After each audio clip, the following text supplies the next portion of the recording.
Alors je suis très content en tout cas d'accueillir nos quatre intervenants qui sont des personnalités assez importantes et qui ont des réflexions assez intéressantes sur la question de faut-il réformer l'islam ou la pensée musulmane. Comme vous voyez, cette quatrième édition, elle s'inscrit sous le signe justement de l'islam et de la réforme.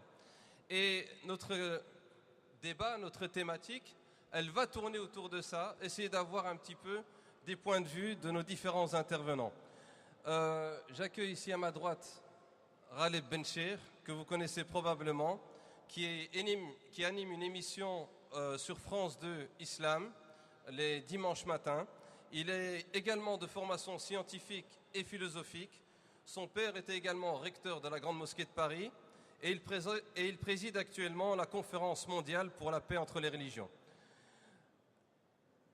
À mon extrême droite, à la droite, lointaine on va dire, on a le professeur Hussein Ben Abdelrahman Abou Youssouf, qui est historien et qui est également imam dans une mosquée ici à Bruxelles. À ma gauche, le professeur Abdelhamid Youyou, qui est professeur d'histoire et de philosophie à la faculté pluridisciplinaire de Selouane, à Nador, au Maroc. Et j'ai notre quatrième intervenant, le Cheikh Ahmed Miktar, qui nous vient de France, qui est président des imams de France. Alors, à tous les quatre, en tout cas, je vous souhaite la bienvenue pour ce débat. Alors, sans plus tarder, je vais donner la parole à chacun des intervenants pendant 7 minutes pour expliquer leur point de vue. Je rappelle la question principale de ce débat, même si c'est une question qui est un petit peu, on va dire, directe. Faut-il réformer l'islam ou bien faut-il réformer la pensée musulmane? Mais ma question, c'est finalement, de quoi parle-t-on? Puisque ces derniers temps, on parle souvent de la réforme, mais de quoi parle-t-on? Qu'est-ce que signifie pour chacun de nos intervenants la réforme? Comment peut-on réformer l'islam alors que l'islam se veut lui-même être une réforme par rapport aux traditions religieuses qui l'ont précédé? Ou, si on parle de réformer la pensée musulmane, de quoi s'agit-il? En gros, que signifie pour vous réformer l'islam ou la pensée musulmane? Je vais commencer par mon intervenant de droite, M. Ghaleb Benchir. Merci bien, merci infiniment, mesdames et messieurs, mes chers amis, bon après-midi, que la paix de Dieu soit avec vous toutes et tous. Vous avez large latitude de m'interrompre quand je dépasse les 6 minutes 30 secondes maintenant qui me sont imparties. Je suis venu avec beaucoup d'amitié et de respect pour vous toutes et pour vous tous. Et j'implore votre indulgence si je dis quelque chose qui risque de vous être désagréable, ça peut arriver. Mais je me réjouis qu'il y ait un débat, qu'il y ait des rencontres, qu'on puisse s'approprier cette question. Alors, votre serviteur, de par sûrement tel ou tel titre que vous avez évoqué, est appelé à débattre, à intervenir en France et de par le monde sur des sujets du genre l'islam est quelque chose, et de ET, pas de EST, de la copule et non pas du verbe être. L'islam est la violence, l'islam est la femme, l'islam est la démocratie, l'islam est la laïcité, l'islam est l'électricité, l'islam est l'éléphant, l'islam est la gazelle, l'islam est quelque chose. Et voilà que je découvre depuis quelques mois qu'il s'agit aussi de débattre de l'islam et la réforme. Tiens, je me dis, même les communautés au pluriel musulmanes s'approprient ce sujet. Et je trouve que c'est une bonne chose. Et simplement, et au risque d'étonner l'un ou l'autre, eh bien moi j'ai une sérieuse réserve sur le mot réforme accolé à islam. Et je vous le dirai pourquoi. D'abord, il y a 4 versets coraniques, même s'il faut aborder la révélation coranique avec beaucoup de parcimonie. Nous ne pouvons pas brandir à tout bout de champ un verset coranique alors qu'il est en tension linguistique avec ce qui précède et avec ce qui suit. Et il faut savoir relativiser le texte à son contexte et ne jamais l'utiliser comme un prétexte pour un nouveau contexte. Nous devons avoir une certaine pudeur à sortir à tout bout de champ les versets coraniques. Et dussé-je me contredire, eh bien je le fais. Eh bien ces passages-là parlent des réformateurs comme des hypocrites. Donc il ne s'agit pas, de mon point de vue, de réforme de l'islam. En revanche, et là je tiens particulièrement, et je me suis égosillé à le faire savoir, il s'agit d'une refondation de la pensée théologique islamique. Alors pourquoi est-ce que j'ai ajouté théologique islamique? Parce que la question islamique est si épineuse, si centrale, si cruciale, au centre d'enjeux nationaux et internationaux, qu'on ne sait même pas par quoi l'aborder. Il y a la lecture sociale et sociologisante, la lecture psychologique, la lecture géostratégique, la lecture politique, la lecture psychanalytique, la lecture millénariste, la lecture apocalyptique. Il y a aussi la lecture théologique. Or, nous avons besoin d'une refondation de la pensée théologique islamique. Vous savez, l'une des définitions de la théologie, en dehors de son étymologie qui est discourir sur le divin, c'est l'intelligibilité de la foi mise à l'épreuve du temps. Les auteurs latins disent fides quarens intellectum, c'est-à-dire que la foi est toujours en quête d'intelligence. Et nous devons, nous autres, musulmans et musulmanes, au XXIe siècle, avoir une foi que nous abordons avec beaucoup d'intelligence. Et au risque d'être sévère, mais tant pis, parfois on a besoin d'un bon diagnostic, eh bien nous assistons au sein de nos communautés, au pluriel, nos communautés musulmanes, que ce soit en contexte islamique ou en Europe, ou d'une manière générale, eh bien à la défaite de la pensée, à l'abrasement de la réflexion, à l'abdication de la raison et à la négation de l'intelligence, à la démission de l'esprit. Et nous ne pouvons pas nous contenter de pérorer, de relater, de ressasser ce que uniquement ça a été dit par-ci par-là. Et il y a malheureusement, de mon point de vue, un excès de normativité parce qu'on a une crainte quant à l'au-delà, il y a une angoisse quant à ces questions de salut. Et si tel ou tel aspect normatif, nous ne l'appliquons pas au pied de la lettre, ça va être la fin du monde. Alors que nous avons besoin d'une audace intellectuelle, nous avons besoin d'une hardiesse quant à aborder les questions. Et j'ajoute 2 derniers points et j'arrêterai là-dessus. J'ai la faiblesse de croire qu'il y eut et qu'il doit y avoir un humanisme d'expression arabe en contexte islamique, totalement oublié, oblitéré, effacé des mémoires, occulté, et nous devons le réactualiser. Et il a pu y avoir cet humanisme-là parce que l'esprit était libre, la pensée était libérée de ses entraves, et nous devons maintenant sortir des clôtures dogmatiques, des enfermements doctrinaux, dégeler les glaciations idéologiques, libérer l'esprit de sa prison et aller avec audace pour revoir ce patrimoine. Il me reste encore 1 minute. Eh bien, dans cette minute-là, j'ai envie de donner simplement le modus operandi, le mode opératoire. À mon avis, dès lors que quelqu'un professe la profession de foi, حينما يقول أشهد أن لا إله إلا الله وأشهد أن سيدنا محمدا عبده ورسوله, il n'y a aucune force au monde qui va lui jeter l'anathème et de décréter que c'est un mécréant et qu'il a droit à pouvoir débattre avec les règles, l'éthique, la courtoisie du débat, avec cette idée que je crois que mon avis est juste mais peut être entaché d'erreur et l'avis de mon contradicteur, je le pense faux par construction mais il recèle sa part de vérité. Donc ça, c'est quelque chose de la plus haute importance. Deuxièmement, il faut savoir aussi transgresser des tabous qui ne relèvent que de constructions humaines à travers l'histoire.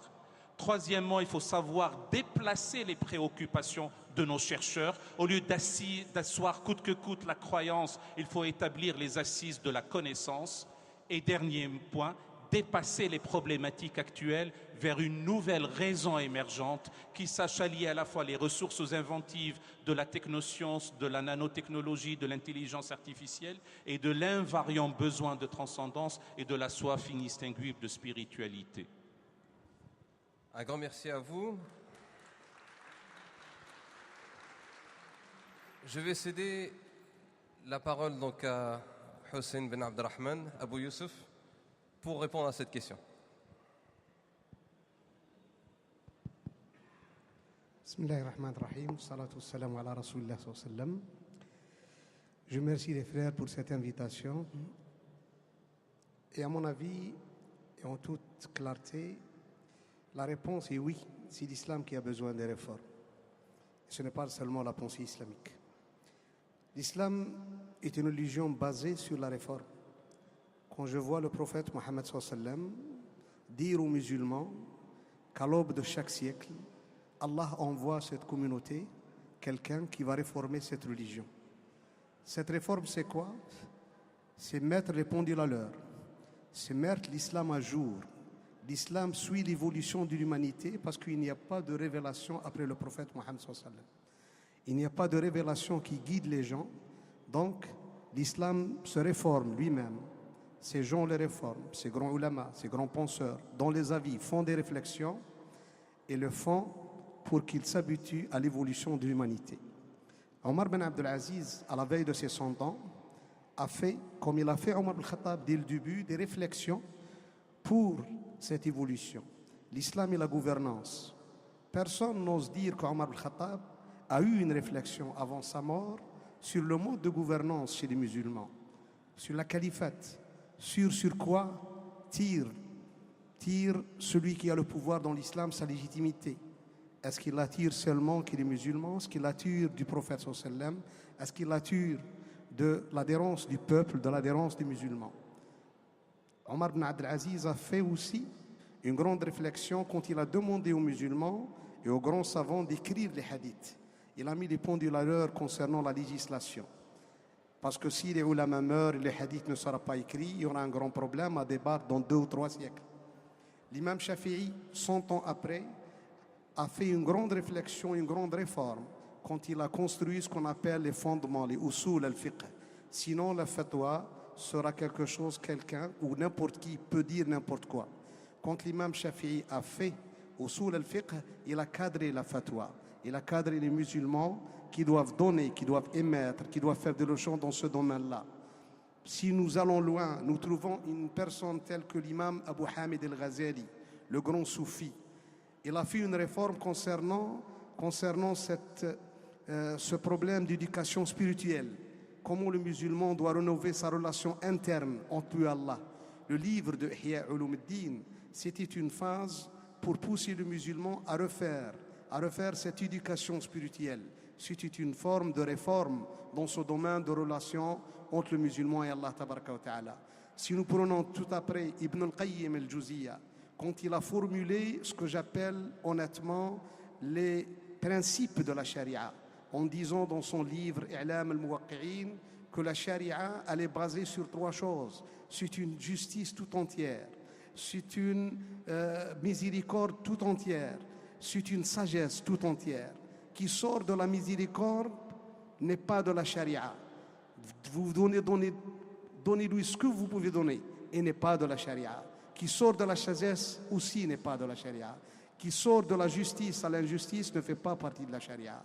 C'est une personne qui a réussi à cadrer les principes de la religion musulmane. L'imam Shatibi a cadré les finalités de la religion musulmane. L'islam est basé sur cette réforme. Maintenant, nous avons besoin de la baser aussi. Les musulmans, pourquoi la mouvance islamiste a échoué? Parce qu'elle a fait le passé dans le pare-brise, au lieu de le faire dans le rétroviseur. Le passé nous aide à passer, mais ce n'est pas lui qu'on doit fonder les fondements. Revenir à des idées anciennes pour faire du nouveau, ce n'est pas normal. Il faut garder ce qui est vraiment authentique dans la religion musulmane. Mais il faut réformer. L'islam a besoin d'une nouvelle lecture. Il a besoin, en toute honnêteté, d'un Vatican II, d'une réunion, d'une grande réunion des musulmans, des ulama musulmans, des penseurs musulmans, sans aucun prétexte, sans aucune exclusion. Les gens doivent débattre, doivent dialoguer, doivent parler. Comment allons vivre, comment allons présenter cet islam à l'humanité? Nous en sommes responsables devant Allah Azza wa Jal. Qu'est-ce que nous avons dit aux gens? Qu'est-ce que nous allons dire de cette grande religion qui est basée sur la tolérance, sur la paix, sur tout ce que nous le disons? Mais notre discours est loin d'être tolérant. Notre discours est loin d'être basé sur la miséricorde.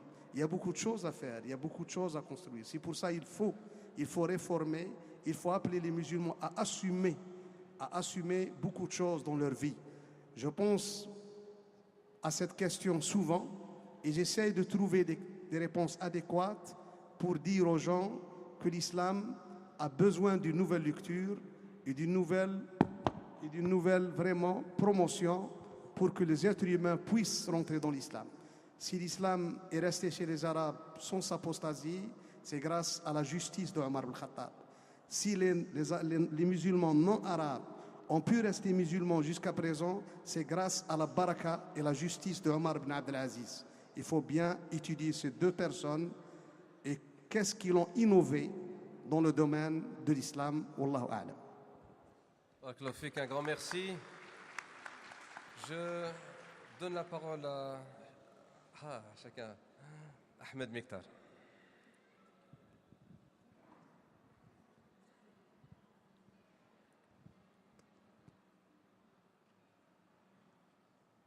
S'il a éteint, je pense. Allez, même. Bismillah, alhamdulillah, wassalatu wassalamu ala rasulillah wa alihi wa sahbihi wa walah. Très honoré d'être autour de ce débat et cette table ronde et parmi ces personnes douées d'intelligence et parmi ce public plein de foi et d'ouverture et de largesse face à ce que nous allons dire. Et dans ce que nous allons dire, il n'y a rien d'immuable. Il n'y a rien d'immuable. C'est-à-dire que ce que nous allons dire, c'est quelque chose qui est discutable puisque nous allons discuter nous-mêmes de ce que nous allons dire. Et si nous travaillons sur le sujet lui-même, est-ce qu'il faut réformer l'islam ou est-ce qu'il faut réformer la pensée islamique? La question elle-même du sujet, elle est sujette à débat. Parce qu'on dissocie l'islam de sa pensée. Il ne peut pas y avoir d'islam sans pensée islamique, ni pensée islamique sans islam. En réalité, et revenons sur ce qu'a dit mon grand frère Ghalib sur la question de la réforme. Peut-on utiliser le terme réforme ou pas? Là aussi, il y a question de l'utilisation du terme et du mot en langue française. L'utilisation du terme en langue française qui traduit le Coran, qui est une parole de Dieu, en langue arabe, afin de rendre la parole divine à proximité de l'homme, afin de faire en sorte qu'elle soit accessible à l'homme. Lorsque vous utilisez le terme muslihoun, innama nahnu muslihoun dans Surat al-Baqarah concernant les hypocrites, il y a là aussi débat concernant la traduction du mot, la traduction du Coran depuis Kazimierski jusqu'à nos jours. Il y a eu beaucoup de traductions qui se sont posées en elles-mêmes des problèmes. Parfois, le traducteur lui-même, il traduit selon sa conception du Coran, selon sa foi lui-même et ce qu'il croit en le Coran. Lorsqu'on regarde le contexte, comme il dit Ghalib Ben Sheikh, le contexte, parce qu'il ne faut pas sortir le texte du contexte, le contexte du verset parlant des hypocrites, répondant aux croyants lorsqu'il les interroge en leur disant mais pourquoi vous êtes ainsi? Ils disent innama nahnu muslihoun. On ne peut pas, à mon sens, la traduire de réformiste. Dans le contexte, on ne peut la traduire que de bienfaisant. Nous ne sommes que des bienfaisants. D'où la nuance entre le terme bienfaisance et bienséance. Et tu connais la langue française beaucoup mieux que moi. La nuance, le rapprochement, le fait que ça peut être synonyme l'un de l'autre selon le terme et son utilisation dans le texte et son contexte. De là, pourquoi je dis ça? Ce n'est pas pour polémiquer, parce que parfois on a droit d'être polémiste dans certains sujets. Ce n'est pas pour disputer, parce que la disputation est aussi sujet à compréhension. Voilà qu'en réalité, c'est pour vous dire l'importance du traitement du texte, l'importance du rapprochement du texte, l'importance de la proximité qu'on doit avoir avec le texte, qui est la parole d'Allah et qui est traduite premièrement par le messager de Dieu, qui est un homme, un être humain, que Dieu lui-même dit que c'est Mohammed alayhi salatu wassalam est un être humain comme vous. Innama ana basharum mithlukum. La différence entre moi et vous, yuha ilayya annama ilahukumu ilahun wahid. La différence, c'est que je reçois la révélation qu'il n'est de Dieu pour vous qu'un seul, qui est notre Seigneur, notre Créateur, Allah, gloire à lui. La réforme, si on veut utiliser le terme réforme, il faut aussi la discuter et la comparer et la mettre en parallèle avec la question de adaptation. Est-ce qu'on veut parler d'adaptation de l'islam? On veut parler d'adaptation de la pensée islamique? Ou on veut parler de réforme? Et le terme réforme, quand on le regarde dans le dictionnaire arabe et français, puisque nous on parle d'une religion dont les textes scripturaires sont en langue arabe. Il ne faut jamais l'oublier. Quand on parle de réforme, on parle de retour aux sources. On parle de retour au fondement. Donc faut-il faire le travail de l'imam Shafi'i rahimahullah et faire un travail sur les fondements, puisque l'imam Shafi'i n'est qu'un homme parmi les hommes. Avant lui, Abu Hanifa, lorsqu'il a parlé des sahaba qu'il a connus, desquels il a aussi rapporté des informations de vécu, de l'enseignement du prophète alayhi salatu wassalam, Abu Hanifa, il disait, ce sont des hommes et nous sommes des hommes. Hum rijalun wa nahnu rijal. Donc Shafi'i, qui est venu après Abu Hanifa, beaucoup après, il ne l'a même pas rencontré, Shafi'i lui-même nous a mis en place les usul de ce qu'on appelle le fiqh islami. De là, ne faut-il pas faire un travail, et là c'est les spécialistes qui vont le faire dans ce domaine, et les spécialistes, ce sont des gens qui sont formés, ce ne sont pas des parleurs, ce ne sont pas des polémistes au sujet de telle ou telle action ou réaction venant de la communauté ou la composante musulmane de partout dans le monde. Ce sont des spécialistes dans le domaine. Ne faut-il pas faire un travail sur les fondements eux-mêmes? Ne faut-il pas faire un travail de séparation ou peut-être de révision ou de questionnement dans le lien entre le sharia et le fiqh? Y a-t-il une différence entre le sharia et le fiqh? Que signifie la sharia? Est-ce la voie ou est-ce le canon? Que signifie le fiqh? Qu'en est-il aujourd'hui, les mécanismes que nous utilisons aujourd'hui pour traiter le sujet de telle ou telle culture et civilisation? Sont-ils les mêmes de jadis, de l'histoire ancienne, du Moyen-Âge ou des lumières de l'islam? J'ai fini mes 7 minutes. Encore 1 minute. Donc moi je suis venu aujourd'hui pour poser des questions et essayer au minimum entre nous de sortir avec une réponse. Une seule réponse. Les questions vont m'amener aussi à m'interroger et à vous interroger.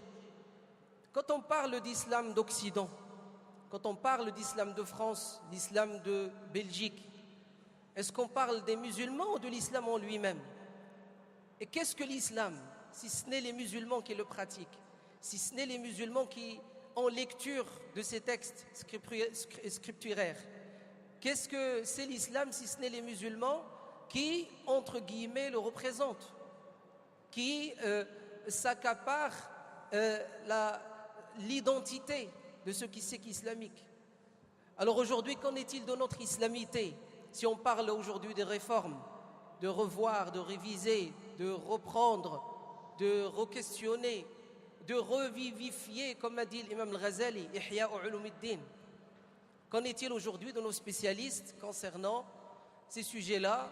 Et sommes-nous, mes frères autour de cette table et aussi le public qui est parmi nous, sommes-nous aujourd'hui dans la réaction ou dans l'action?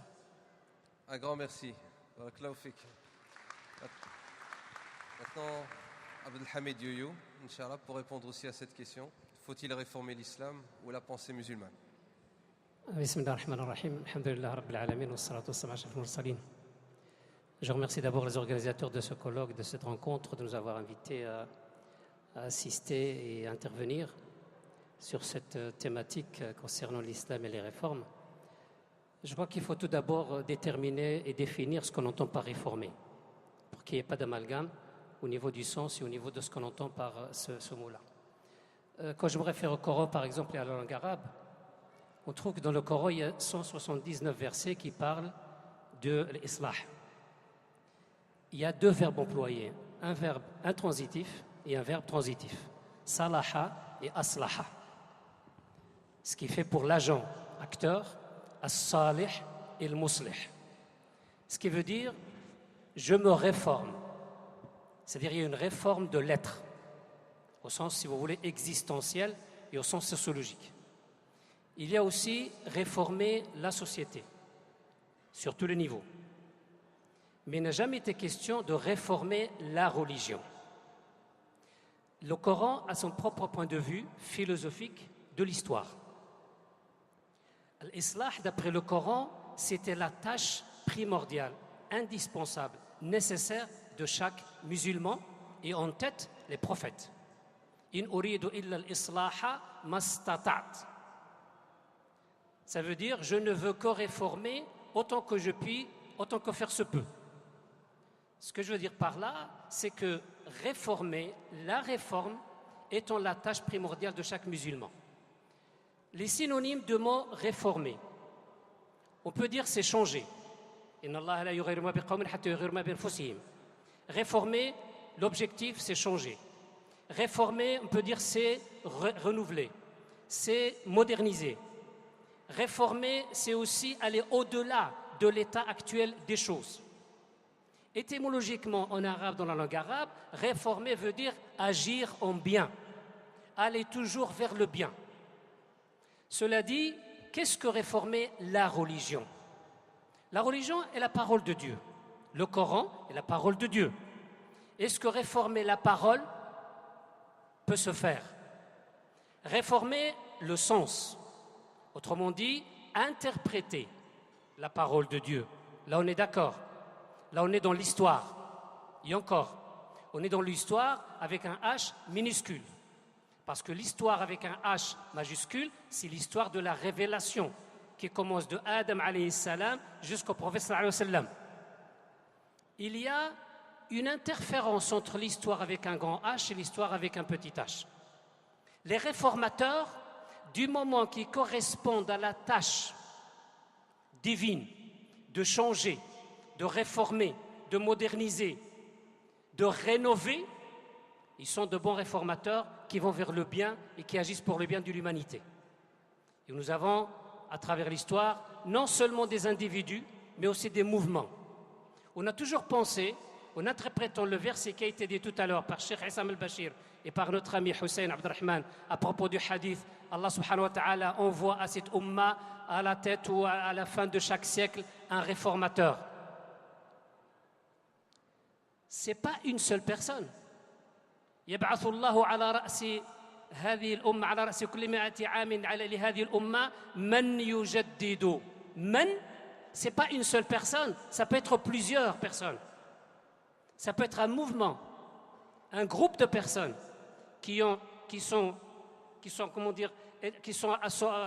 regroupées pour déterminer un chemin à suivre pour interpréter tel ou tel verset ou telle et telle règle de la religion.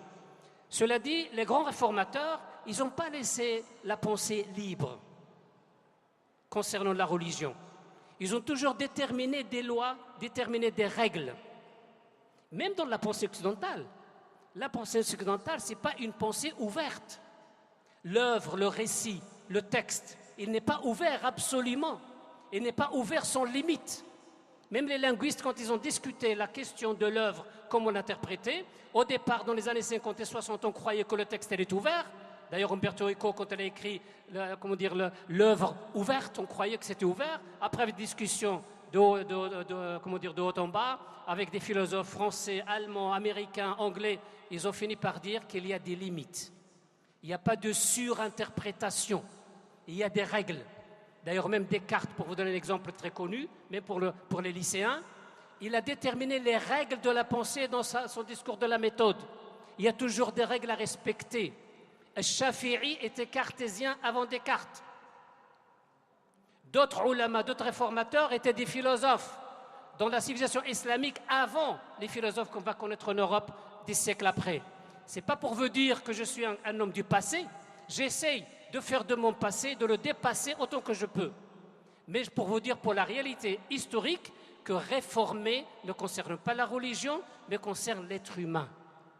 Il est dit dans le hadith du prophète sallallahu alayhi wa sallam, c'est un long hadith, ala inna fil jasadi la mudra idha salahat salaha al jasadu kullu wa idha fasadat fasada al jasadu kullu. Ça veut dire d'abord il faut commencer par réformer soi-même, par réformer ce qu'on dit, par réformer, ça veut dire corriger. Corriger ce qu'on dit, corriger ce qu'on fait, corriger ce qu'on regarde, corriger ce qu'on entend. Donc c'est dans ce sens-là qu'il faut comprendre réformer. Mais c'est parce que, en Occident, depuis je dirais une cinquantaine d'années, on est toujours sommé par répondre à des questions que nous ne posons pas. C'est parce que l'autre, les autres nous posent des questions, nous on est obligés de répondre.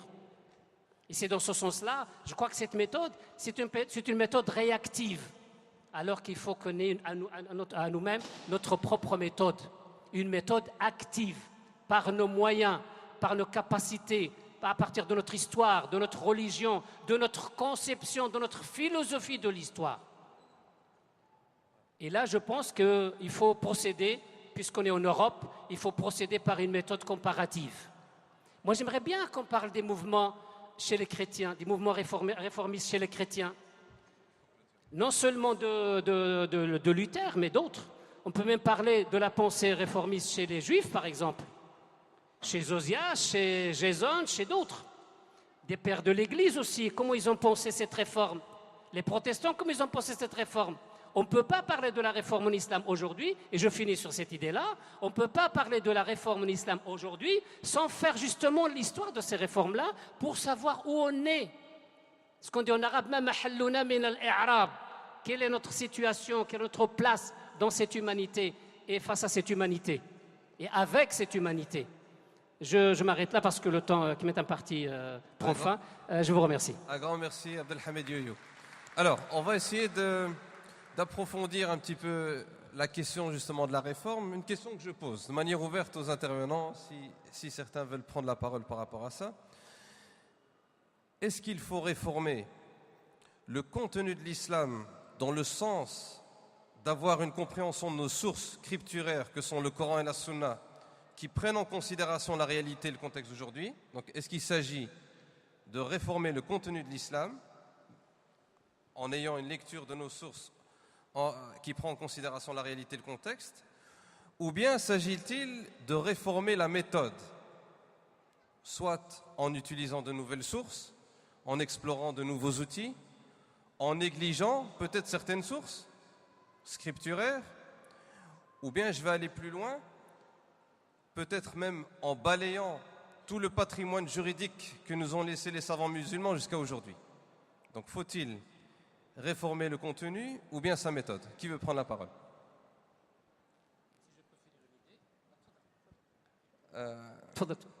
Abou Youssef. Bismillah ar-Rahman ar-Rahim. D'abord, il faut souligner deux choses. Lancer l'idée est une chose et qui débat est une autre chose.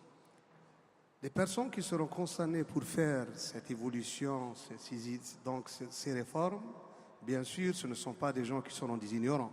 C'est l'élite du monde musulman. C'est les grands ulama, les grands penseurs, les grands ça, on est tous d'accord. Mais il faut lancer l'idée. Le problème qu'on a vécu sur un islam de 1000 ans, c'est ça qu'on ne veut pas aussi voir en face. On a vécu sur un fiqh où les gens le véhiculent comme une vérité absolue qui date de 8 siècles. Pourquoi ne pas ouvrir le dossier du djihad? Pourquoi dire qu'on ne peut pas le réformer? Est-ce que le fiqh qui est véhiculé à travers le monde musulman, qui est écrit dans nos livres, que nous enseignons à nos enfants, ça fait 1000 ans, est-ce qu'il est d'actualité? Quand on dit réformer, c'est mettre à jour. C'est mettre à jour, il y a eu une évolution à travers l'humanité. Pourquoi ne pas mettre à jour à ça? Est-ce que la gouvernance de l'islam est d'ordre divin?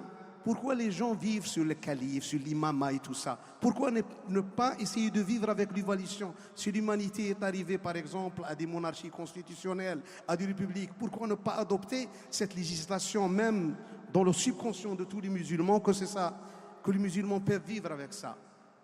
C'est ça ce que je veux dire.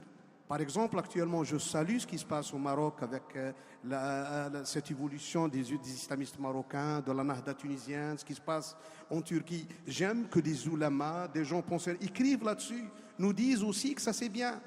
Pourquoi on nous a bombardés durant des années? Ça fait 50 ans qu'on vit, il faut revenir au califat.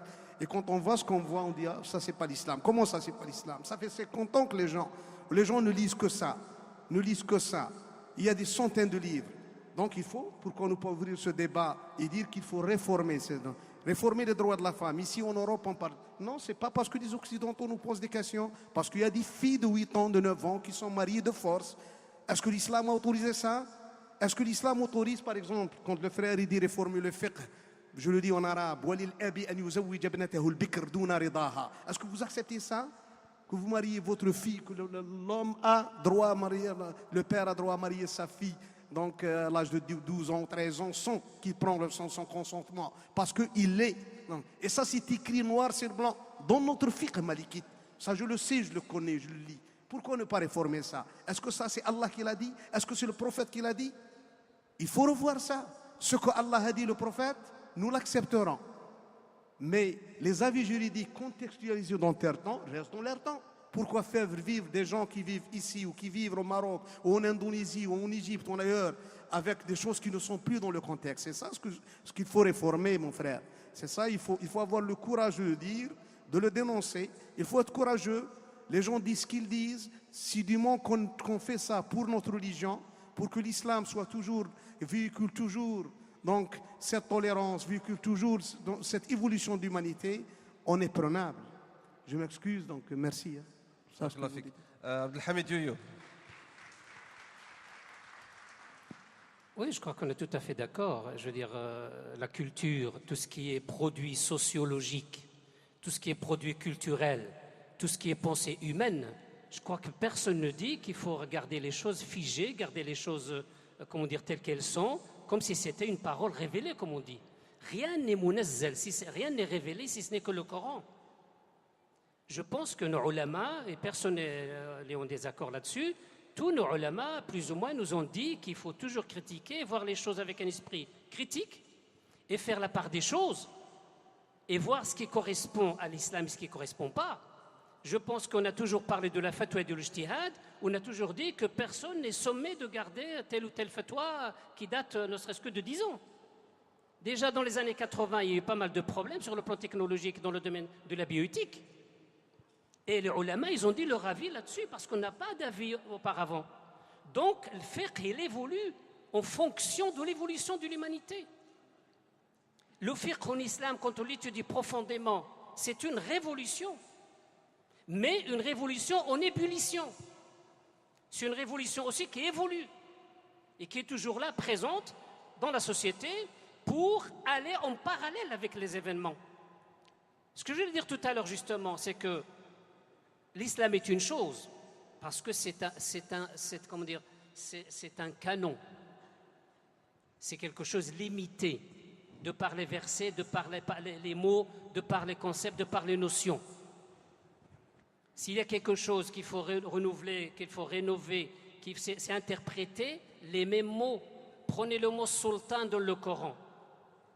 Des fois, on l'interprète par force, on l'interprète par savoir, on l'interprète par une armée, une force humaine, au sens psychologique, par une armée. Donc, le mot sultan est assujetti à des interprétations en fonction de l'époque. Le mot jihad, justement. Le jihad, il n'y a pas que le jihad. C'est ce que je reproche, moi, à certaines personnes qui parlent de djihad tout le temps, comme si c'était uniquement de prendre des armes et aller tuer les autres. Pourquoi on ne parle pas de l'qital dans le Coran et faire la part des choses? Le djihad, ce n'est pas le qital, ce n'est pas le djihad. Le djihad, il est plus proche de l'ijtihad que le qital qui est plus proche de l'ijtihad ou le djihad. C'est pas pareil. Donc il faut faire un travail sur les concepts. D'ailleurs, la philosophie actuelle d'aujourd'hui, et je me réfère à Gilles Deleuze, il nous dit que la philosophie, c'est le pouvoir d'inventer des concepts. Et moi je dis la philosophie, c'est le pouvoir d'interpréter les concepts existants déjà, avant d'aller aux autres concepts, d'innover dans ce domaine de terminologie et de notions. Je veux dire par là, pour juste une phrase pour finir, pour ne pas trop accaparer la parole, l'islam est une religion. Ce que font les gens, ce n'est pas une religion. Ce que font les gens, c'est tout simplement une approche de la religion. En arabe, on parle de din et on parle de tadayyun. Ça veut dire din est une chose, tadayyun, ça veut dire ma façon d'interpréter la religion m'incombe à moi la responsabilité de la compréhension que j'ai de telle ou telle notion de la religion. La religion reste telle qu'elle est. Un faqih, par exemple, ou un alim, ou un savant, quel qu'elle soit, il a son propre point de vue. Mais j'ai le mien aussi. D'ailleurs, tout à l'heure, l'imam Mektar l'a dit tout à l'heure, hum rijal wa nahnu rijal. Les hommes du passé sont des hommes comme nous aujourd'hui. Alors soyons les hommes d'aujourd'hui et pas les hommes du passé. Il faut dépasser justement ce passé dans ce sens-là. Merci beaucoup. Ghalib Ben Cheikh. Très bien. Je crois que là, nous pâtissons d'une énorme méprise. Et à titre personnel, il faut qu'on sache de quoi on parle au juste. L'islam, je ne sais pas à titre personnel à quoi ça renvoie maintenant. Les linguistes disent que c'est un mot valise dans lequel il y a tout le contraire de tout. Dans la fantasmagorie générale, dans nos concepts à nous, dans notre vision, on ne sait pas à quoi ça renvoie. C'est une religion peut-être, ou même sûrement, mais ça couvre une gamme de visions qui vont depuis les logorées dégénérées d'Al-Qaïda et la figure désormais mythologisée de Ben Laden, avec la monstruosité qu'on nomme Daesh maintenant, un arc de cercle qui va depuis le nord Nigeria jusqu'à l'île de Jolo avec des atrocités, et ça va crescendo jusqu'à ce qui est intériorisé dans les cœurs, jusqu'à ce que nous vivons comme une spiritualité vivante, jusqu'à une civilisation impériale, à l'architecture palatiale. Topkapi, l'Alhambra, le Taj Mahal, l'Alcazar en témoignent et défient l'éternité. Voilà ce que recouvre le vocable islam. Alors, est-ce qu'il faut réformer ça ou est-ce qu'il faut réformer la pensée d'hommes et de femmes appartenant à cette tradition religieuse? Donc, la question n'est pas au niveau des mots, c'est au niveau d'une réalité. Nous avons pâti de ce que nous appelons la sainte ignorance, al-jahl al-muqaddas. Nous avons pâti de ce que nous appelons l'ignorance institutionnalisée, al-jahl al-mu'assas. C'est-à-dire que des gens viennent nous dire depuis la régression tragique et même la régression dans la régression, parce que l'Égypte des années 30 n'est pas l'Égypte des années de maintenant. En 1937, Adel Ahmed Adham a composé un ouvrage intitulé « Pourquoi je suis athée ». Est-ce que vous pensez, mes chers amis, qu'on l'a décapité, qu'on l'a brûlé dans une cage, on l'a brûlé vif? Est-ce qu'on l'a oxy? Est-ce qu'on l'a bastonné? Rien de tout cela. Au bout de quelque temps, quelqu'un va écrire « Pourquoi je suis croyant ». Et donc le débat des idées était là. Et ce que j'appelle pour ma part, c'est le débat d'idées, le débat de la pensée, s'affranchir des enfermements doctrinaux. Ce que dit Abou Yousf a juste raison, c'est-à-dire les systèmes juridiques dont les fondements théologiques sont de plus en plus ébranlés, sont vermoulus. Est-ce que nous en avons besoin dans des sociétés sécularisées où la production du droit est une émanation rationnelle des hommes et qui s'applique aux hommes? Certes, en s'appuyant sur un principe transcendant, eh bien la contribution des penseurs musulmans à faire en sorte que leur société ait une norme juridique qui puisse tenir. Est-ce qu'il faudrait ressasser le passé ou est-ce qu'il y a une production? J'ai la faiblesse de croire, et je le pense, et j'en suis fier, qu'il y a un patrimoine véritable d'une pensée vivifiante, mais à un moment donné, force de le croire, la séquence moment Descartes, moment Freud a été ratée en contexte islamique. Eh bien, qu'est-ce que nous faisons? Eh bien, nous nous approprions cette partie-là. Je finis parce que j'ai été trop long par cette belle parole de Søren Kierkegaard, le Danois mélancolique comme on dit. Il avait dit, dans une de ses citations, « Il arriva que le feu prit dans les coulisses d'un théâtre. Le bouffon vint en avertir le public. On pensa qu'il faisait de l'esprit et on l'applaudit. Il insista, on rit de plus belle et les applaudissements redoublèrent. C'est ainsi que périra le monde dans l'hilarité générale de ceux qui, au mieux en dehors de leur certitude, tout n'est que divertissement et plaisanterie. » Ça, c'est au mieux. Donc, sortons de nos propres certitudes. Si nous voulons sortir de l'ornière, il y a lieu de faire en sorte un bon diagnostic du corps malade de la Oumma. Cette Oumma, elle jeûne de partout. Donc il est temps de la soigner. Radicalité méthodologique, tendresse envers les êtres. C'est comme ça que je conçois cette notion de réforme. Il y a 3 chantiers titanesques. Celui de la liberté de conscience. Criminaliser l'apostasie de nos jours est en soi criminel. Comment peut-on s'imaginer un instant pouvoir contraindre par la coercition, par la menace, par la terreur, par la violence ou par un simple regard inquisiteur à ce qui relève d'une adhésion intime et spontanée dans un acte libre, en être libre? C'est lorsque les hommes et les femmes sont libres que leur adhésion à Dieu est la plus épanouie. Ce n'est pas en subissant le regard oppressant de la communauté ou du groupe. Ça, c'est quelque chose, c'est un chantier qu'il faudrait l'avoir. C'est un scotum, un point aveugle, comme on dit dans la pensée théologique islamique. C'est une régression à laquelle il faudrait sortir. Le deuxième chantier, c'est celui de l'égalité. L'égalité ontologique, foncière, fondamentale entre les êtres, par-delà l'appartenance confessionnelle, par-delà le genre, par-delà les orientations métaphysiques. Troisième chantier, et nous en pâtissons, c'est celui de la désacralisation de la violence. Comment peut-on s'imaginer qu'au XXIe siècle, après en avoir mangé une décade et demie, qu'il y ait une quelconque efficacité à la violence et de surcroît qu'elle puisse commanditer par la transcendance? Donc c'est ce travail-là qu'il y a lieu de mener. Et j'aime à rappeler, je finirai là-dessus, que les maîtres mots sont éducation, instruction, acquisition du savoir, culture, connaissance, ouverture sur le monde, l'amour du beau, ce qui élève les âmes, ce qui polit les cœurs, ce qui flatte les sens, les belles lettres, les beaux-arts. Ceux qui nous disent que la musique est interdite n'ont rien compris à la beauté du monde, à l'élévation de l'âme. C'est ce travail-là d'une pensée, d'une éthique, d'une vision du monde, d'une vision programmatique dont nous avons besoin. Et j'ai même envie d'aller encore beaucoup plus loin de ce que dit notre ami Abou Youssef. Sortons de la raison religieuse, de la pensée magique, de l'argument d'autorité. Il y a lieu de s'approprier soi-même ça. Et si nous voulons encore vivre, parce que la question c'est être ou ne pas être musulman, j'ai envie de dire, au XXIe siècle. Barakallahu fika. Ahmed Mektar. Juste un petit rajout à ce qui a été dit avec force et foi et conviction de par nos intervenants. La réforme, elle devrait normalement, si on reste terre à terre et dans notre contexte, elle devrait être la réforme des musulmans en Occident, puisque nous sommes des musulmans en Occident.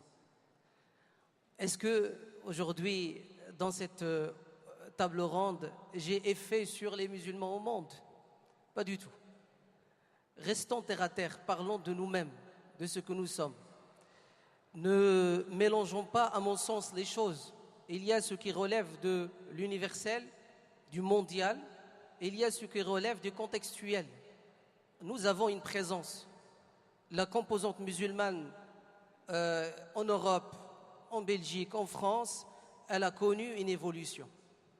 Elle a connu une évolution, elle a connu une réforme qu'il faut saluer aujourd'hui, et il faut saluer les auteurs, les acteurs de cette évolution, de cette réforme, notamment ceux qui sont autour de cette table ronde, qui en font partie, avec leurs idées, avec leurs paroles, avec leurs discours, avec leurs actions.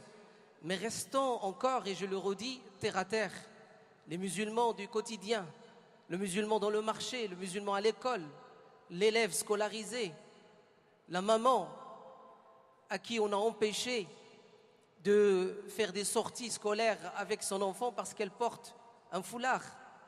Qu'en est-il de cette réforme que devrait avoir l'Europe, l'Occident lui-même? Et il est en train, très certainement, de se réformer, mais à mon sens, à l'envers. Au lieu d'aller et être cohérent avec ses idées et dire liberté, égalité, fraternité, comme chez nous en France, on est en train de mettre dans la liberté uniquement certains individus et pas d'autres. Donner égalité uniquement entre certains individus et pas d'autres. Liberté uniquement à certains individus et pas d'autres. Très certainement, on doit être critique de ce que nous sommes. On doit faire notre propre critique et autocritique. Mais on ne doit pas et on ne peut pas se permettre de la faire sans aussi critiquer le monde dans lequel nous sommes. Parce que très certainement, il y a une action, mais il y a une réaction, mon frère. Il y a une réaction. Et tous les jours, nous réagissons avec le jour et la nuit. Nous réagissons avec le froid et la chaleur. Nous réagissons avec la douleur, la maladie et en face de la mort. Le monde agit sur nous, très certainement, mais nous devrions aussi agir sur ce monde. Et en premier, notre petit monde, pour qu'il puisse répondre, pour qu'il puisse partager, pour qu'il puisse faire améliorer ce qui est autour de lui. La réforme est un grand mot et c'est un mot islamique. Tout à l'heure, on a parlé de l'islam en tant que religion. Moi, je rappelle, l'islam est une manière de vivre. L'islam est une manière de vivre de chaque musulman. On ne peut pas dire que chaque musulman, à son niveau, a le droit de recourir au texte et d'appliquer le texte tout seul. C'est le problème de Daesh, mon frère. C'est parce que Daesh et ses individus, démunis de savoir et de raison, et de rationalisme et de spiritualité, et lien entre les deux et harmonie, ils ont été puisés dans les textes sans savoir. Ceux qui doivent puiser dans les textes et travailler là-dessus, ce sont ceux qui sont la référence des musulmans. En France, dans mon pays, en Belgique ici. Cette référence, moi je dirais, ce qu'il faudrait réformer, c'est le lien entre le musulman du commun et la référence islamique. Il n'y a plus de lien. Aujourd'hui, on a tout sur Internet gratuitement, rapidement. De tout et du n'importe quoi. D'une extrême à une autre. Et celui qui va avoir le regard pour nous montrer la voie médiane est absent. Pourquoi? Parce qu'on l'a empêché d'être présent. Parce qu'on ne lui a pas permis les moyens. Et c'est pour ça que le travail que nous devrions faire ensemble, dans notre contexte, c'est de revivifier ce lien. C'est de faire en sorte que la masse des musulmans et même des non-musulmans aient confiance en ces personnes qui travaillent sur cette réforme, qui le font tous les jours et qui font des efforts, qui mettent en place des structures qui sont pour cette réforme, que ce soit dans le domaine de la scolarité, de l'éducation, que ce soit dans le domaine du socio-culturel, que ce soit dans le domaine du politique. L'islam en Europe, l'islam ici, en Belgique ou en France, il est incontournable. Et il faut que cette réforme soit générale et qu'elle soit partagée. Barakallahu fik. Alors l'heure tourne, il ne reste plus que 8 minutes. Alors ce que je vais faire, je vais donner la parole à chacun des intervenants pendant 2 minutes sur 2 petites questions. Oh, en 2 minutes, c'est pas facile, hein, mais vous aurez le choix en tout cas d'insister sur le point que vous aimerez. Finalement, qui va mener cette réforme? Est-ce qu'une réforme doit se faire avec ou sans les gens qui sont versés dans les sciences religieuses? Première chose. Et deuxième chose, et ça j'aimerais bien si chacun des intervenants pourrait en parler, même si certains ont déjà évoqué certaines choses. Concrètement, quels seraient selon vous des champs de réforme nécessaires aujourd'hui? De manière très concrète, pour qu'on puisse comprendre un peu. 2 minutes. Chacun 2 minutes. Très bien. Après la passion de tout à l'heure, il faudrait laisser place à la froideur d'esprit. Qui doit mener la réforme? C'est ça la question, la première. Qui doit mener la réforme et quels sont les champs de réforme nécessaires? Qui doit mener les réformes? Ce sont les femmes et les hommes. Je commence par les femmes, parce qu'elles doivent aussi s'approprier leur destin, cesser le discours culpabilisant et avoir des relations apaisées entre les musulmanes et les musulmans, des relations harmonieuses, des relations de fraternité, de sérieux, de respect, etc. Et pas de pudibonderie affectée comme ça. Mais ce sont donc les femmes et les hommes de pensée et d'intelligence. Et nous devons faire appel à la batterie de disciplines des SHS, les sciences de l'homme et de la société. Médiologie, sémiotique, linguistique, codicologie, paléographie, herméneutique, exégèse moderne, philologie. Tout cela au secours d'une compréhension d'un patrimoine calcifié. Et donc une investigation dévastatrice de ce qui a été érigé est garantie par le divin alors que ce n'était qu'une construction humaine par des acteurs sociaux à travers l'histoire. Donc il faudrait savoir mettre de l'ordre dans ce qui a été devenu obèse et donc dégraisser le mammouth dans cette obésité de ce qui nous a été garanti par le divin alors qu'en réalité c'est une construction humaine. Quels sont les chantiers? Moi j'en vois deux pour ma part, tout à l'heure j'en ai cité trois et comme j'en ai que une minute, un, c'est celui de la gestion des affaires dans la cité. On a quelques-uns de nos amis, de nos coreligionnaires, qui disent qu'eux, ils ont pénétré le désir politique de Dieu et ils veulent nous imposer leur compréhension du désir politique de Dieu, alors que nous n'avons rien compris. À mon avis, ça y est une erreur fondamentale. Au contraire, la gestion des affaires dans la cité est une délégation faite aux hommes. Maintenant, s'ils ont une spiritualité, une éthique, ils vont la gérer au mieux. Et ce n'est pas la peine d'avoir cette collusion du religieux et du politique dans la gestion des affaires. Donc là, il y a un énorme chantier et un domaine dans lequel il faudrait s'investir. Et le second, c'est celui du droit.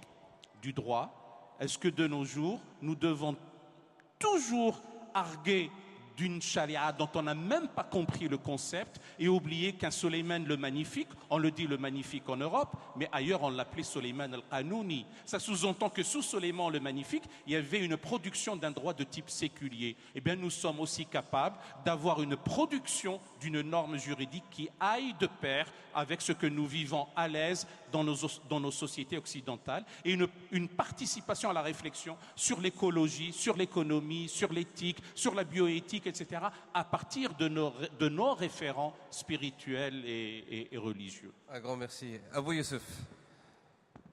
Je pense que le chantier est vaste, il est très vaste même, et les musulmans sont appelés à collaborer dans ce contexte-là pour faire les réformes. Et je dis l'élite musulmane, ce n'est pas islamiste, les professeurs, tous les imams, tous les intervenants sur la scène, tous qui peuvent forger une pensée au sein de la société musulmane. Comment faire évoluer les gens? Parce que nous, il y a deux choses, on est déconnectés. Vous trouvez des professeurs de renommée mondiale, mais qui n'ont pas des gens qui les entendent. Les discours ne passent pas dans la masse. Il y a une coupure. Il faut élever la masse musulmane à comprendre certains discours. Il faut déconstruire certaines idées pour rebâtir d'autres idées. Donc ça, c'est le chantier très vaste. Je donne, comme le frère a parlé de Daesh, par exemple. Pourquoi nous oublions tous que nous avons forgé un discours djihadiste durant les années 80? N'attendons pas nous tous, et la plupart des islamistes, je le dis en toute honnêteté, tous des islamistes, sans exception, ont bâti un discours à l'époque qui dit, par exemple, qu'un moudjahid a jeté du sable sur un char. Tout ça, on a tous entendu ça. Et c'est ce discours-là qui a fait que des jeunes d'ici de Bruxelles nous ont quittés. Ils ont été un peu volés, leur vie a été volée. J'ai vu des femmes pleurer ici à Bruxelles. Et je me suis toujours dit, a-t-on une responsabilité ou non? A-t-on forgé ce discours-là qui a coûté la vie à pas mal de gens ou non? Il faut être honnête, il faut déconstruire pour reconstruire une nouvelle pensée islamique, une nouvelle vision de l'islam. C'est ça ce que j'appelle réformer. Et j'espère que les musulmans le font avec trois objectifs, avec trois points essentiels. Pas de takfir, pas de tafsiq, pas de tabdi'. Laissez les gens parler. Parce que le takfir et le tafsiq et le tabdi' a tué beaucoup de ulama. L'imam Tabari, à une certaine époque, a été excommunié en disant seulement un avis sur le classement des imams et des fuqaha et ainsi de suite. Et c'est ça qui a fait rentrer le monde islamique, le monde musulman, dans ce problème de mettre les gens qui disent des avis, les excommunier, parce qu'on n'est pas d'accord. Même, je peux dire plus, quand les gens me parlent une fois d'un imam d'Al-Azhar en 1926, qui a fait un livre à l'époque, c'était Ali Abdelrazak, l'Islam wa Usul al-Hukm, on l'a excommunié. Je dis c'est une erreur de l'excommunier. La personne, j'ai lu ce livre, il a juste dit des avis. Il a dit que le prophète n'a pas bâti un État. C'est un avis où on peut répondre à lui. Donc, oui, et peut-être il a raison, mais l'excommunier parce qu'il y avait un projet politique. Il y avait des gens qui avaient un projet politique et l'ont fait sortir de la Ummah. Le seul problème qui nous fera tous avancer, c'est de ne pas classer les gens, de ne pas mettre sur le dos des gens des étiquettes et ne pas entendre, peut-être ils vont dire la vérité. C'est ça qui fait évoluer, sans sacraliser les gens, mais il faut leur donner le temps de dire leurs réflexions en toute liberté. Wallahu a'lam. Un grand merci. Ahmed Mektar. Sur la question de qui réformer, on en a déjà. Ok. Qui est acteur de réforme? On en a déjà répondu, je pense. Oui. Maintenant, quoi réformer? Voilà. Restera En 2 minutes. encore une troisième question, c'est comment réformer? La méthodologie, les moyens, les mécanismes, dans quoi puiser? C'est vraiment tout un travail à faire. Moi je pense que le travail que nous devrions faire en premier, pour moi, la priorité serait donc quoi? C'est réformer les liens entre nous. Permettre à ce qu'on puisse s'asseoir et discuter et s'entendre. Ça, nous avons un grand problème à ce sujet. Je ne suis pas d'accord avec celui qui dit que la musique est interdite. Il le dit formellement, sans citer les 3 avis chez certains savants de l'islam. Ibn Hazm, rahimahullah ta'ala, il a montré 7 avis à ce sujet-là. Je ne suis pas d'accord avec lui, mais rien ne m'empêche de s'asseoir avec lui, de discuter avec lui, de débattre avec lui. Peut-être il serait convaincu. Peut-être je serai convaincu. Restera après un hadith du prophète sallallahu alayhi wa sallam très important pour ceux qui sont munis d'intelligence. Lorsque quelqu'un il est venu voir le prophète sallallahu alayhi wa sallam, il était perdu face à plusieurs idées, plusieurs avis, Le prophète sallallahu alayhi wa sallam lui a dit Istafti qalbaka wa in aftaka an-nas wa aftawk. Il lui a dit réfère-toi au penchant de ton cœur. Même si les gens ils te donnent des fatwas et des avis et des avis multiples. C'est trouver ce penchant de cœur dans ce que vous avez tous dit. La question de la liberté de conscience, la question de l'égalité, hommes et femmes, parce que ça nous concerne, la question du statut de la femme dans la société contemporaine dans laquelle nous sommes, non seulement parmi les musulmans, mais aussi parmi les non-musulmans, dans notre contexte. Moi, je parle de la France. La France est loin à parler du droit de la femme et ainsi de suite. La question de l'éducation des enfants, le droit de l'enfant. On parle des droits de l'homme, on parle du droit de la femme, on parle des droits des animaux, mais on oublie le droit de l'enfant. La question aussi de préparation de l'avenir. Quel avenir nous avons? Quelles sont nos projections? Quelles sont nos finalités? Il faut qu'on travaille ensemble entre structures structurées, mais aussi entre individus éclairés et n'exclure aucune personne munie d'intelligence, même si elle n'est pas d'accord avec nous dans le dogme. Wallahu a'lam. Abdelhamid Yoyo, le mot de la fin. Merci. C'est parce qu'on a commencé comme ça On a tout fait à l'heure, comme ça, alors on a fait le tour, donc tu es à la fin. on revient à la fin, c'est un peu comme ça, c'est pas pour... je veux dire 2 choses. La première concernant qui est habilité... Pardon? Merci beaucoup. Qui est habilité à réformer? Moi, quand je fais l'histoire de la pensée, et je crois que vous qui êtes là, vous l'avez fait aussi, vous l'avez fait, l'histoire de la pensée nous dit qu'on ne réforme que de l'intérieur. Quel que soit le mouvement réformiste dans l'histoire, c'est toujours de l'intérieur. Prenez Martin Luther, dans le mot presque, le mot réforme est collé, qu'on le veuille ou non, à Martin Luther. Prenez Jason tout à l'heure dans la pensée judaïque, 3e siècle avant l'ère chrétienne. Prenez Josias aussi, prenez les pères de l'Église, Saint-Augustin ou autres. Ils ont toujours inventé, innové, réformé de l'intérieur. Cela dit, de l'intérieur, tout le monde n'est pas réformateur. Il faut des règles, je l'ai dit tout à l'heure. Toute pensée a des règles. Toute œuvre, elle n'est pas surinterprétée à la guise de chacun. Il y a des déterminations, il y a des jalons, il y a des conditions. C'est pas parce qu'on est penseur, qu'on sait écrire, qu'on sait lire, qu'on sait parler, qu'on est réformateur. Il y a des lois pour réformer.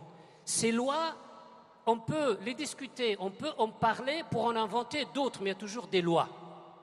Et là, si vous permettez, Ghalib Benchir, quand vous avez dit tout à l'heure, on doit sortir ou à peu près de la raison de la religion. On ne peut pas sortir de la raison de la religion. Toute religion a une raison. On est dans le discours, si vous voulez, de la lutte, du combat entre la foi et la raison. Je crois qu'on n'est plus aujourd'hui à ce niveau-là de la raison et de la foi. C'est dépassé, surtout depuis la dernière rencontre entre Ratzinger, le pape Bénédicte XVI et Jürgen Habermas en Allemagne. Deux Allemands, un religieux et un philosophe. Un qui représente la foi et l'autre qui représente la raison. Je crois qu'à partir de ce débat-là, on ne peut pas dire qu'il y a une raison qui marche toute seule ou une foi qui marche toute seule. Quant à la question, les chants qui ont besoin d'être réformés. Tout à l'heure, dans ma première intervention, j'ai dit que dans le Coran, il y a deux verbes, salaha et aslaha. Salaha, même dans le hadith. Salaha, réformer, l'être, le cœur. Le premier chant à réformer, c'est le cœur. C'est ce qu'on a ici à l'intérieur. Parlons de Daesh tout à l'heure. Je vais vous rappeler pour la petite histoire, Daesh, ce n'est pas nouveau. Toutes les religions ont connu des Daesh. Nos amis juifs, ils avaient leur Daesh. Nos amis chrétiens, ils avaient leur Daesh. Tout le monde avait des Daesh. Tout le monde a vécu ce qu'on vit nous aujourd'hui. On n'est pas des innovateurs dans l'histoire. On est contre Daesh. C'est parce que le cœur n'a pas été purifié. Et quand on fait un travail sociologique de ces groupuscules appartenant à Daesh, on voit que ce n'est pas des musulmans qui étaient 20 ans, 30 ans, 40 ans à la mosquée en train d'écouter les savants. Ce n'est pas à cause des discours du savant qu'il y a eu Daesh. Il ne faut pas non plus amalgamer les choses, il ne faut pas non plus prêter à confusion certaines choses dont l'histoire nous dit la vérité. Le cœur d'abord, comme champ de purification. Deuxièmement, l'éducation, comme a dit Ghalib Benchir tout à l'heure, l'éducation, l'enseignement, l'instruction, c'est le deuxième champ très très important. Et c'est à partir de là, parce que qui dit éducation, dit éthique et dit morale. Et je pense qu'une société réformiste, une société de réformateurs, c'est toujours une société dont le cœur est sain, et dont le corps est sain, et dont l'éducation est bien basée sur des données de la foi. Wa shukran. Barakallahu fikoum. Un grand merci à tous nos intervenants. Je vous demande de les applaudir très fort. Ce débat était franchement très très riche et je remercie en tout cas la qualité des interventions. Malheureusement, le temps y tourne. Je sais que cette thématique, finalement, il nous faudrait peut-être des journées d'études complètes avec des intellectuels, avec des savants pour pouvoir aller beaucoup plus en profondeur. Mais en tout cas, je pense que ça a été un échange très très riche. Je vous remercie à toutes et à tous. Wassalamu alaikum wa rahmatullah.